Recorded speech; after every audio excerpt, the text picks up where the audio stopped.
I had just been thrown up on. I'm sweating, I'm dancing, I'm dirty, I'm wearing basketball shorts, and I am now shirtless, dancing in the middle of this club.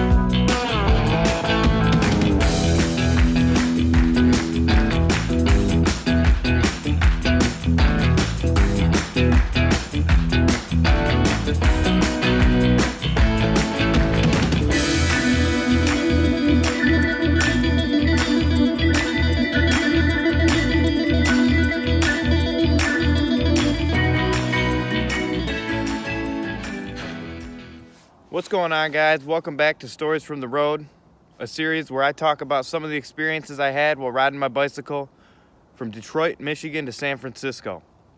Now, if you haven't seen the previous parts, that's okay. You don't need to have seen them to understand what I'm going to talk about today. And if you have came here from the previous parts, I want to thank you very much for continuing to watch. With that being said, we're going to get into today's story, which is going to be about Flagstaff, Arizona. It was long, it was treacherous, and it was difficult. But here I am, downtown Flagstaff, from Winslow, Arizona. Oh, I gotta go find a place to chill. So I'm gonna begin talking about Flagstaff by saying that Flagstaff was not only my favorite city across the United States, it was also the place that, you know, unsurprisingly, I stayed in the longest. I'm pretty sure I stayed about 7 days or 7 nights and 8 days in Flagstaff, something around those whereabouts. Now, before I had left home, I had never even heard of Flagstaff, Arizona. It was definitely not a destination of mine that was on any type of list. A lot of people who live in the Midwest probably have never heard about it either. And if you have heard about it, it's known for pretty much two things. One, it's known as being a city that's close to the Grand Canyon. So a lot of people visit Flagstaff who are visiting the Grand Canyon. And number two, it is the home of Northern Arizona University. So you can find these things out about Flagstaff by doing a few quick Google searches. I'll tell you some things about Flagstaff that you won't be able to find on any internet search.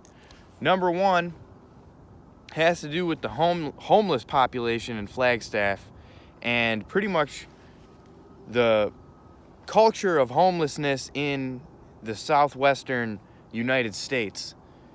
You know, here in the Midwest, what we have is we have a lot of homeless people who will kind of just stay around the Metro Detroit area, and they won't travel very far from their sources, whether it be panhandling, drug sources, relatives, etc.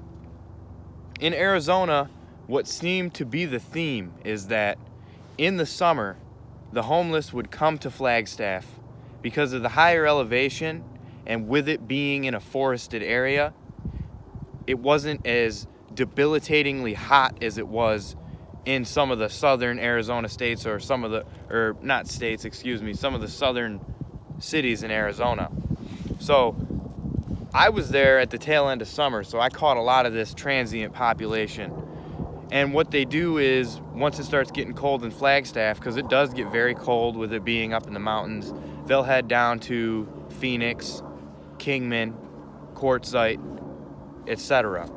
So that's one thing about Flagstaff that you won't really be able to find out anywhere else. Another thing that you won't be able to find out anywhere else is that Northern Arizona University is really, I hate to say it, it's a rich kid university. And a lot of the college kids that I talked to who went to Northern Arizona University were from Southern California and more of the affluent parts of California. So really, it's hard to break it down. I was there for a whole week. There's a lot that happened. So I'll just start off with the first impressions. I first get there. I was completely freaking exhausted. I rode from Winslow on the shoulder of the interstate all day. It was hot in Winslow. It was windy. I was going uphill into the mountains the entire time, and it was like a 58-mile ride. So I get there. I am absolutely exhausted. The first thing that happens when I get there is this lady pulls over honking, beep, beep, beep, beep, beep, sir, sir. And I'm like, what the hell? Is this lady talking to me? And so I ride over and she goes, I'm gonna buy you a drink. And I'm like, what? Oh, okay, I'm not gonna, refuse. And she says, I saw you riding all the way out in so-and-so, somewhere on this road that was really far out. And she's like, you've been riding for a really long time. She's like, good on you. Here's $5. Go get yourself something cold to drink. So I was like, hell yeah. So I show up in the downtown area. I start kind of scoping out the place, and everybody there seemed to be incredibly friendly.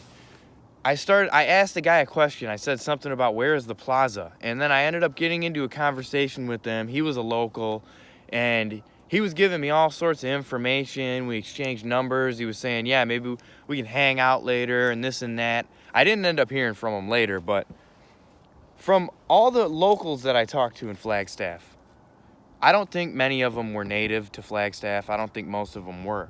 But everyone who lived there said they loved Flagstaff and that there was something special about this city. And I can confirm that. I don't know what it was. I can't put my finger on it. The people there were super friendly. It was a very nice place. I don't know. There is just something special about Flagstaff, Arizona, especially if you're doing some sort of bicycle touring or some sort of unconventional traveling. This place is like a safe haven for you. So that first day I get there, I just pretty much spend my time wandering around trying to get my bearings and whatnot. There's a lot of train traffic that goes through Flagstaff. Anybody who's been there knows there's like 100 trains that come a day. You have what's north of the tracks and what's south of the tracks. And where I was hanging out mostly was north of the tracks. There's the plaza in the downtown area there.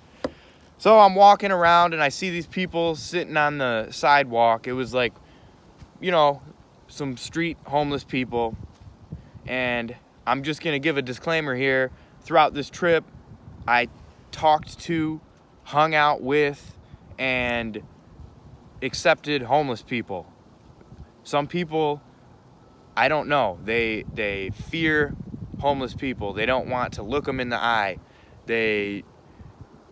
It's not contagious, people, You're not going to catch the homelessness. Some of them are mentally ill. They don't make any sense, and they are out there, and I understand. But a lot of them are just normal people in a bad situation. So these people I see on the sidewalk, one of them was homeless. One of them was a Native American, which is another thing about Flagstaff, is you have a lot of Native Americans who are sadly alcoholics. I'm not judging, and they're not allowed to drink on the reservation. So what they do is they come, and Flagstaff is surrounded by Indian reservations. You have the Wallapai, you have the Navajo Nation, the Hopi Reservation. You have all sorts of Native American reservations surrounding the city, and you're not allowed to drink on the Navajo Nation, or so I've been told. I'm not 100% sure about this, but what happens is these Native Americans who are alcoholics will drink, and they'll leave the reservation when they go on these benders, and they'll sleep in the streets of Flagstaff. And they run around. There's crews of them. They're the drunken natives. I mean, if you ask the locals, they will confirm this. I'm not lying. There's literally crews of drunken natives who hang out in the streets of Flagstaff, Arizona.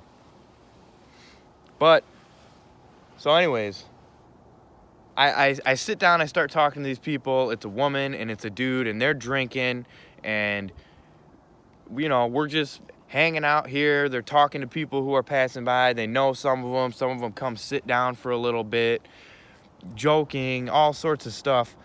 around the corner, and you know, at the same time, I'm asking questions about this and that. What's there to do here? What do you got to watch out for? Where is resources, such and such.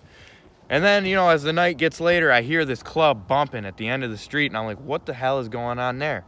So I get up and I ride my bike over. I lock it up in the front. I friggin' hop in line, and I go inside this club. It is a bump and dance club.